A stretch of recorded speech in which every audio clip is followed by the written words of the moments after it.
Study and craft with পূজা চ্যানেলে তোমাদের সকলকে স্বাগত। আজকে আমি তোমাদের সাথে মাকুর পর্বত 4-এর প্রশ্ন উত্তর শেয়ার করছি। এর আগে কিন্তু অলরেডি মাকুর পর্বত 4-এর গল্পটা আমি তোমাদের সাথে আলোচনা করেছি, আর মাকুর পর্বত 3-এর কিন্তু গল্প আলোচনা করেছি এবং প্রশ্ন উত্তরও শেয়ার করেছি, যেগুলো তোমাদের সেকেন্ড ইউনিট টেস্টের সিলেবাসে রয়েছে। যারা সেই ক্লাসগুলো এখনও দেখোনি, ডেসক্রিপশন বক্সে দেওয়া লিঙ্ক থেকে কিন্তু তোমরা সেই ক্লাসগুলো দেখে নিতে পারো। আর আজকের এই পুরো ক্লাসটার পিডিএফ এর নোটসটাও কিন্তু তোমরা পেয়ে যেতে পারো, কিন্তু পুরো ক্লাসটা তার জন্য তোমাদের দেখতে হবে, তাহলে তোমরা জানতে পারবে কিভাবে তোমরা সেই পিডিএফটা পেতে পারো। বেশি দেরি না করে আজকের ক্লাসটা শুরু করছি। আর আজকের প্রথম প্রশ্ন হচ্ছে, পরিদের রানীর পোশাকের বিবরণ দাও। উত্তর: পরিদের রানীর গোলাপি মুখে সুন্দর কালো কালো চোখ, মাথায় সোনালি চুল, পরনে রূপোলি পোশাক, আর কোমরে জাদুকরের দড়ি জড়ানো। নেক্সট প্রশ্ন, কখন রাশি রাশি ফুল ঝরে পড়তে লাগলো? পরিদের রানীর নাচ দেখে গাছের ওপর থেকে টুপটাপ করে রাশি রাশি ফুল ঝরে পড়তে লাগলো। নেক্সট প্রশ্ন, কারা কেন কোন মটরশুঁটি ছাড়াচ্ছিল? সোনাটিয়া হোটেলওয়ালার স্টুয়ের জন্য ছোট্ট ছোট্ট বুনো মটরশুঁটি ছাড়াচ্ছিল। নেক্সট হচ্ছে, এগুলো এমনি হয়, কিনতে হয় না, কিসের কথা বলা হয়েছে এবং কেন কিনতে হয় না? মটর, টমেটো, শাকালু, ডুমুর, সজনে এগুলোর কথাই বলা হয়েছে। এগুলো কিনতে হয় না কারণ বনের মধ্যে যখন মানুষের বাস ছিল তখন তারা বীজ পুঁতেছিল বলে এগুলো এমনিই হয়। নেক্সট প্রশ্ন, হোটেলওয়ালা নিজের জন্মদিনের ভোজে কি কি খাওয়ার আয়োজন করেছিল? হোটেলওয়ালা নিজের জন্মদিনের ভোজে ভুনি খিচুড়ি, হরিণের মাংসের কোরমা, পায়েস, শুরুয়ার আয়োজন করেছিল। নেক্সট হচ্ছে, সপ্তাহে কতবার পোস্ট অফিসে যায়? লীলা মজুমদারের মাকু কিশোর উপন্যাসে দেখা যায় সপ্তাহে 3বার পোস্ট অফিসে যায়। নেক্সট হচ্ছে, সপ্তাহে 3বার পোস্ট অফিসে কেন যায়?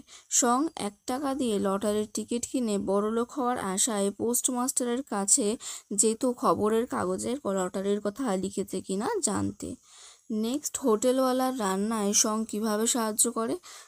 হোটেলওয়ালার রান্নার জন্য প্রয়োজনীয় জিনিস গ্রামের হাট থেকে কিনে নিয়ে আসে বা কিনে আনে। সপ্তাহে 3বার কোথায় যায়? সপ্তাহে 3বার গায়ের পোস্ট অফিসে যায়। এই প্রশ্নটা দেখতে পাচ্ছ আমি 3 রকমভাবেই দিয়েছি, কারণ 3 রকমভাবেই প্রশ্নটা কিন্তু হতে পারে, তাই এটা আমি 3 রকমভাবেই শেয়ার করেছি। আর যারা এত অবধি ক্লাসটা দেখলে, তোমাদের যদি ক্লাসটা একটুও ভালো লাগে তাহলে কিন্তু ক্লাসটাকে ঝট করে একটা লাইক করে ফেলো।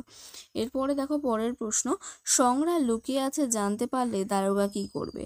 সংরা লুকিয়ে আছে জানতে পারলে দারোগা সব শুদ্ধ পায়ে বেড়ি দিয়ে টেনে গারদে পুরবে। নেক্সট হচ্ছে, ছোট মেয়েদের খুব বেশি জানতে চাওয়াটা মোটেই ভালো নয়। কে, কাদের, কেন কথা বলেছিল? হোটেলওয়ালার ভাই লুকিয়ে কেন বনের মধ্যে আসে সোনাটিয়া তা হোটেলওয়ালাকে জিজ্ঞাসা করলে হোটেলওয়ালা সোনাটিয়াকে কথা বলেছিল। নেক্সট প্রশ্ন, ওর সঙ্গে রান্না হয়ে গেল। কি রান্না হয়ে যাওয়ার কথা বলা হয়েছে? হোটেলওয়ালার দাড়ি গোঁফ শুরুয়ার সঙ্গে রান্না হয়ে যাওয়ার কথা প্রশ্নে উদ্ধৃত অংশে বলা হয়েছে। নেক্সট, কে শুরুয়ার নাম স্বর্গের শুরুয়া দিয়েছিল? জাদুকর শুরুয়ার নাম স্বর্গের শুরুয়া দিয়েছিল। পরের প্রশ্ন, সোনাটিয়া অবাক হয়েছিল কেন? হোটেলওয়ালার চাঁদা ছোলা ন্যাড়া মুখটাতে মুচকি হাসি দেখে সোনাটিয়া অবাক হয়েছিল। হোটেলওয়ালা গাছের ডালে কি শুকোতে দিয়েছিল?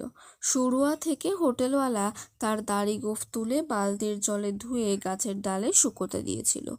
নেক্সট প্রশ্ন, শুরুয়ার হাঁড়িতে কি পড়ে টকবক করে ফুটতে লেগেছিল? হোটেলওয়ালার দাড়ি গোঁফ শুরুয়ার হাঁড়িতে পড়ে টকবক করে ফুটতে লেগেছিল। নেক্সট হচ্ছে, জানোয়ারদের খেলায় বাঁদররা কি করেছিল? খেলায় বাঁদররা টুপি মাথায় দিয়ে ঘোড়া হাঁকিয়ে উপস্থিত হয়েছিল। পরের প্রশ্ন, সেদিন শুরুয়া খেয়ে সবার মুখে সুখ্যাতি আর ধরে না, কোন দিনের কথা বলা হয়েছে?